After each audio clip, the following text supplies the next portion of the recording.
Hello guys, আমি সবাই ভালো আছেন? আমি ছাদের উপর এসেছি ভিডিও করতে। ছাদের ভিউটা দেখো কি অপূর্ব। এই দেখো, দেখতে পাচ্ছ চাঁদ?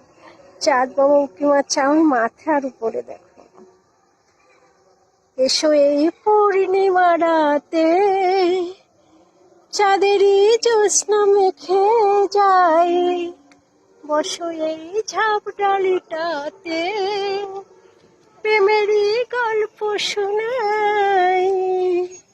কি সুন্দর! আর সামনে রাস পূর্ণিমার সেই চাঁদ উঠেছে। সামনে বৃহস্পতিবার মনে হয় রাস পূর্ণিমা, দেখেছো? মাথার উপরে এখন বিকেলবেলা দেখো চাঁদের আগমন। চাঁদের নিয়ে একটা গান করেছি, আমি খুব খুশি। চাঁদ চাঁদ মামাকে পেয়ে গেছি আমার মাথার উপরে। আমি এতটা হ্যাপি যে এত সুন্দর একটা ভিউ পাবো বুঝতে পারিনি। আমার ছাদের উপরে দেখো, ভিউটা দেখো, অপূর্ব অপূর্ব ভিউ। চারিদিকে দেখো, অপূর্ব। এদিকে অন্ধকার হয়ে গেছে, ছাদের উপর প্রচুর অন্ধকার হয়ে গেছে, তাও আমি ভিডিও করে যাচ্ছি। একটু দেরি হয়ে গেল লাইভটা শেষ করে এসে ভিডিও করতে। যাই হোক, তাও ছাড়িনি। চাঁদ মামাকে আমি আমার আমার মধ্যে নিয়ে নিয়েছি, ক্যামেরা বন্দি করে নিয়েছি। চাঁদ মামা কামান, তাড়াতাড়ি রাস পূর্ণিমাতে বিন্দাস ভাবে ঘুরবো রাসে।